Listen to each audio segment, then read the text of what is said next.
পর্যন্ত যায়।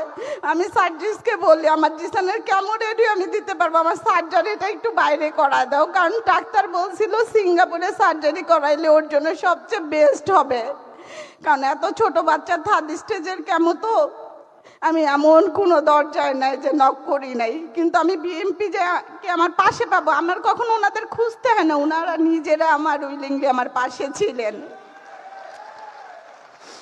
জনাব তারেক রহমান বর্তমানে প্রধানমন্ত্রী, উনি লন্ডন থাকা অবস্থায় আমার জিসানের খোঁজ খবর নেন, ওর জন্য গিফট পাঠান, এবং উনি শুধু আমাকে বলেন জিসানকে বলবেন শক্ত থাকে, জিসানের জন্য যা করা লাগে আমি আমার সামর্থ্য অনুযায়ী করব। উনি শুধু মুখে কথাটা বলেন নাই, উনি প্রমাণ করে দেখাইছেন। আমার ছেলে 2টা সার্জারি হয়েছে, গত বছর 8 তারিখ ওর সেকেন্ড সার্জারি হয়েছে। রোমান ভাই নিজে হসপিটালে যায় আমার জিসানকে দেখে আসছে। আমরা বিএনপির পরিবারের প্রত্যেকটা সদস্য আমার আর জিসানের পাশে ছিল।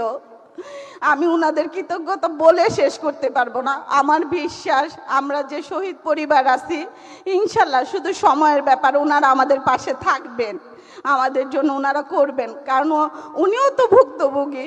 আমরা হয়তো হারাইছি, আমরা বলতে পারছি, উনি বলতে পারে নাই।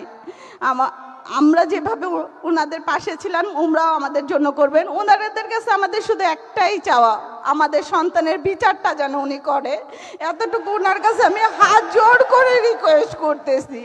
ইভেন আমরা যারা শহীদ পরিবার শহীদ যোদ্ধা আছি তাদের পাশে, তাদের চলাফেরার জন্য, তারা যেন আমরা যে সন্তান হারাইছি কোনো কিছুর বিনিময়ে হয়তো আমাদের সন্তানকে আমরা পাবো না, কিন্তু আমরা একটু সুন্দরভাবে যেন জীবনযাপন করতে পারি সেই ব্যবস্থাটা করলে আর বিচার করলে আমাদের আর কোনো চাওয়া পাওয়ার নাই।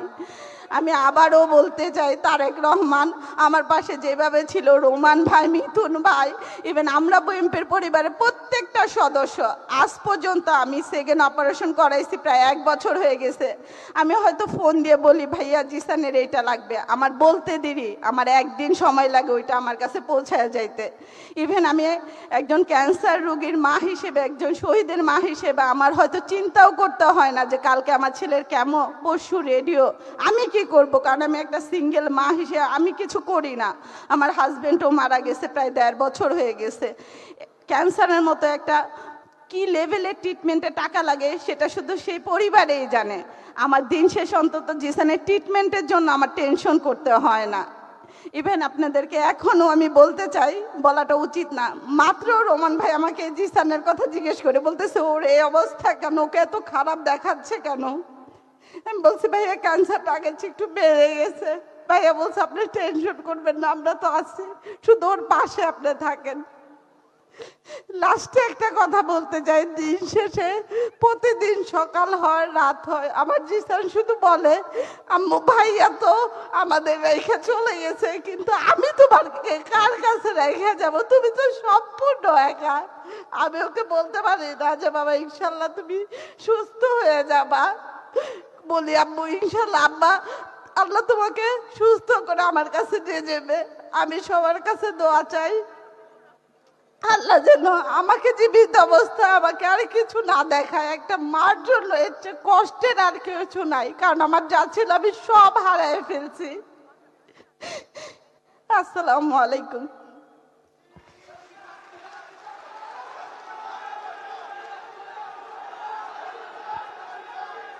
সন্তানের জন্য মায়ের কান্না অথবা মায়ের জন্য সন্তানের কান্না দুটোই ভীষণ স্পর্শকাতর।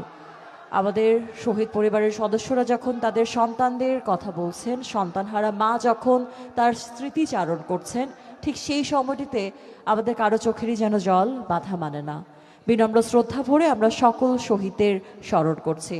সম্মানিত সুধী, এ পর্যায়ে সংক্ষেপে বক্তব্য রাখবার জন্য আমি বিনীত অনুরোধ জানাচ্ছি শহীদ আলভীর বাবা জনাব আবুল হাসানকে। বক্তব্য রাখবেন শহীদ আলভীর বাবা জনাব আবুল হাসান।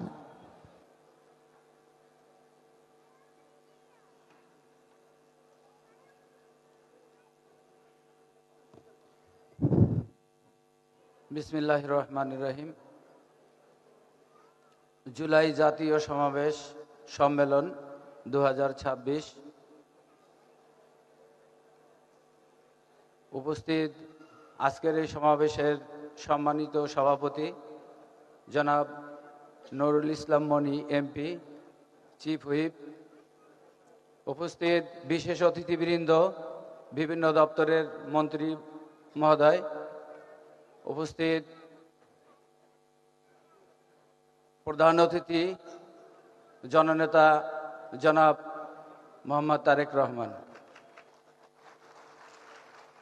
আমি শহীদ শাহরিয়ার হাসান আলভীর বাবা। আমার ছেলে আগস্টের ৪ তারিখ মিরপুর ১০-এ পুলিশের গুলিতে শহীদ হন। আলভীর একজন ১৫ বছরের তরুণ যুবক ছিল। আজকে ২টি বছর অতিবাহিত হয়ে গেছে।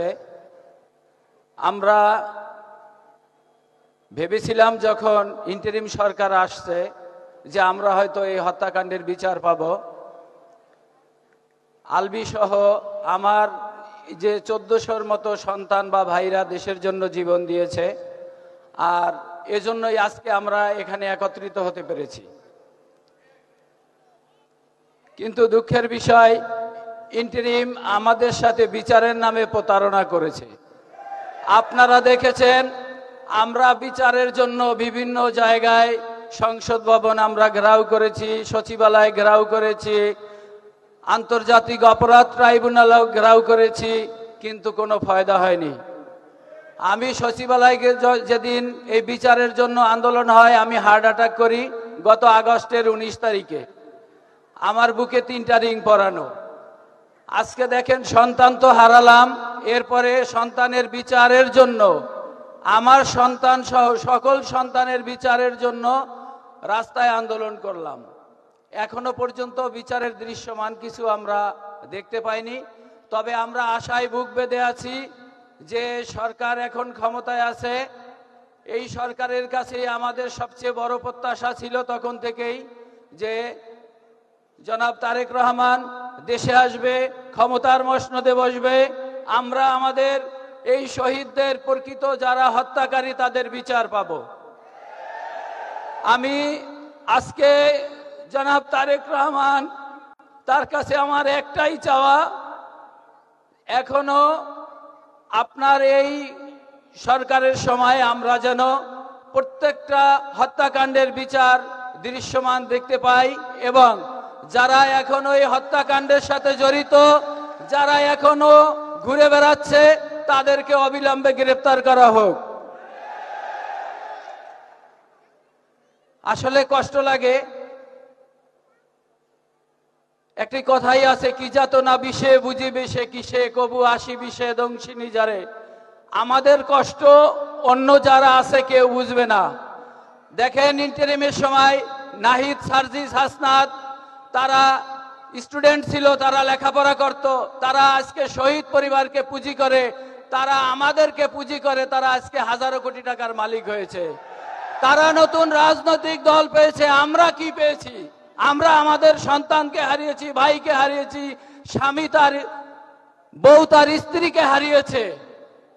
দেখেন আমরা, আমাদের চোখের পানি এখনো পড়ে, আমরা যতদিন বেঁচে আছি আমাদের চোখের পানি পড়বে।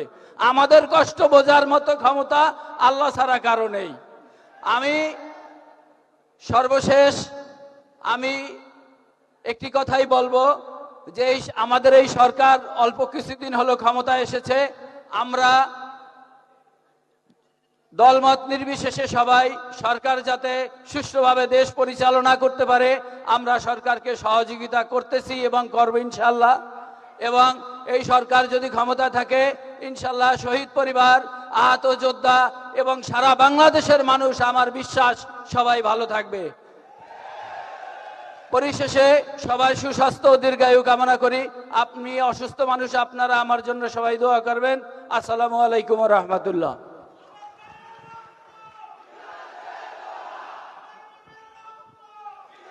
আমরা বিশ্বাস করি কারো রক্তই বৃথা যাবে না। আমরা আজও মনে রাখি সেই স্লোগান, যে স্লোগানে মুখরিত হয়েছে ছাত্র জনতার আন্দোলন, গণ অভ্যুত্থান, এবং সেখান থেকে আমরা অর্জন করতে পেরেছি আমাদের এই নতুন বাংলাদেশ।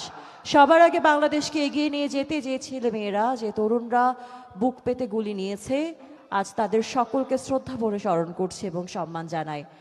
এ পর্যায়ে আহত পরিবারের পক্ষ থেকে বক্তব্য দেওয়ার জন্য বিনীত অনুরোধ জানাচ্ছি মোহাম্মদ শাহিন মালুকে।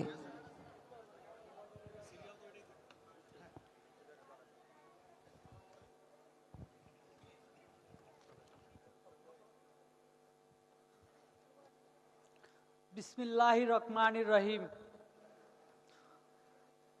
আজকে সুন্দর একটা অনুষ্ঠানে আমাদেরকে আহত নিহত পরিবারকে অনুষ্ঠানকে দাওয়াত দেওয়ার জন্য আমিনুল ইসলাম ইমন ভাইকে ধন্যবাদ জানাই। আর আহত নিহত পরিবারকে যখন অন্তর্বর্তীকালীন সরকার ছিল তখন আমাদেরকে নিয়ে দুইটি ভাগে কাজ করছে। বিএনপি পরিবারকে দেখছে এক চোখে, আর হচ্ছে গিয়া ওদের বেল্টে যারা ছিল তাদেরকে দেখছে এক চোখে। তো আজকে মাননীয় প্রধানমন্ত্রীর কাছে অনেকে অনেক কথা বলেছেন। দীর্ঘ 17 বছর দেশনেত্রী বেগম খালেদা জিয়া এই মাটি ও মানুষের জন্য কতটা কষ্ট করেছে কেউ কিন্তু বলেন নাই। এই দেশকে ভালোবাসতে গিয়ে জিয়া পরিবার সবচেয়ে ক্ষতিগ্রস্ত হয়েছে। এই দেশের মাটি ও মানুষকে ভালো রাখতে গিয়ে জনাব তারেক রহমান 17 বছর মাটিতে আসতে পারে নাই। আমি একটি কথাই বলবো, এই দেশ যদি ভালো চান তারেক রহমানের দিকে তাকাইতে হবে, উনি কি করতে চাইতেছে। এই দেশ যদি ভালো রাখতে চান জনাব তারেক রহমানকে ফলো করতে হবে। এই দেশ কিভাবে আমরা আজকে বিদেশের মাটিতে যাই কাজ করতে, বিদেশের মানুষ 10টা বছর তারেক রহমানকে সময় দেন, বিদেশ থেকে মানুষ এসে আমাদের দেশে কাজ করব। একটি কথাই বলবো, জনাব তারেক রহমান এই দেশের মাটি ও মানুষের জন্য দিন রাত পরিশ্রম করছে। এই দেশের আহত নিহত শহীদ পরিবারকে কি বিচার চান আপনারা? যদি বিচার চাইতে হয় তারেক রহমানকে ফলো করতে হবে। যদি বিচার করতে হয় স্বরাষ্ট্রমন্ত্রীকে ফলো করতে হবে। আজকে এই দেশের জন্য গণতন্ত্র পূর্ণ প্রতিষ্ঠার লক্ষ্যে যা আমার একটি পা হারিয়ে ফেলেছি, দেখেন 2টা বছর আমি এখনো কষ্ট করতেছি শুধু মানুষের জন্য, এই দেশের মানুষের জন্য। তো জনাব তারেক রহমান এই দেশের মানুষকে ভালো রাখার জন্য এখনো কষ্ট করতে আছে। তো আমার বাপ কিন্তু ঘুমাইছে, আমি সপরিবার আমি একটু গর্ব এখনো করতে পারি নাই। এই বিএনপি কে ভালোবাসতে গিয়ে আমরা সর্বছাপার হয়েছি, আমরা 17 বছর কষ্ট করেছি, আমরা তাও দলের দিকে তাকিয়ে রয়েছি, আমাদেরকে ভালো কিছু দেয় না। কিন্তু হাসনাত সার্জিস, হাসনাত আব্দুল্লাহরা কোটি কোটি টাকার মালিক হয়েছে, কোটি কোটি টাকার মালিক হয়েছে, কিন্তু আমরা এখনো এই যে কেসের উপরে এখনো আছি। এই দেশের মানুষের দিকে চায়া, এই দেশের মানুষকে যদি ভালোবাসেন জনাব তারেক রহমানকে 10 বছর সময় দিতে হবে। কোনো কথা চলবে না, কোনো কনফারেন্স চলবে না। তো আগামী দিনের হাসিনা কোনোদিন এই দেশে আসতে পারবে না।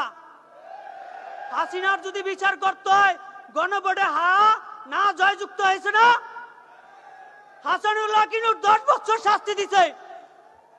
ভোট আমাদের আহত নিহত শহীদ পরিবারকে মতামত নিয়ে ওদের ফাঁসির রায় কার্যকর করতে হবে। এই দেশে ওদের অস্তিত্ব হবে না।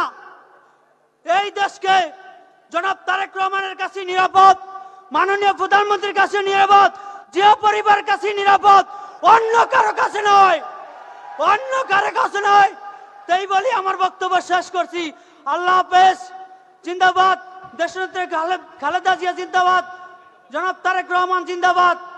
আজকে বুকটা ভরে যায় জনাব তারেক রহমান প্রধানমন্ত্রী, বুকটা ভরে যায়, রক্ত দিয়ে সার্থক হয়েছি, রক্ত দিয়ে বাপ ঘুম হয়েছে, তাতেও দুঃখ নাই।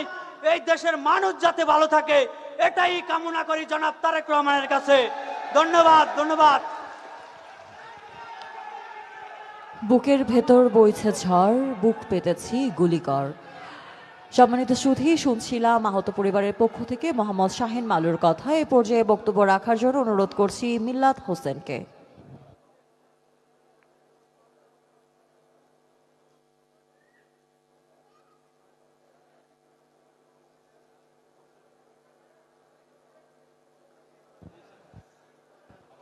পরবর্তী বক্তব্য দেবার জন্য অনুরোধ জানাচ্ছি মিল্লাত হোসেনকে।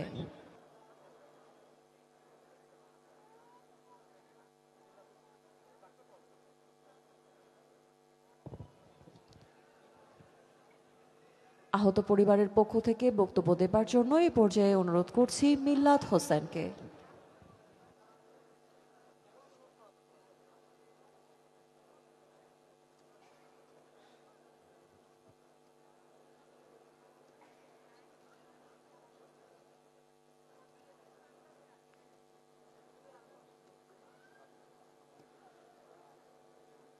বিসমিল্লাহির রহমানির রহিম।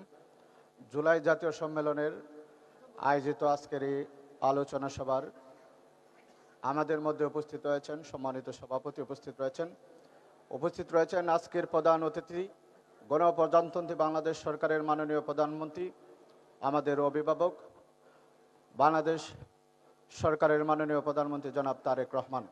উপস্থিত রয়েছেন মন্ত্রিপরিষদের সদস্যবৃন্দ,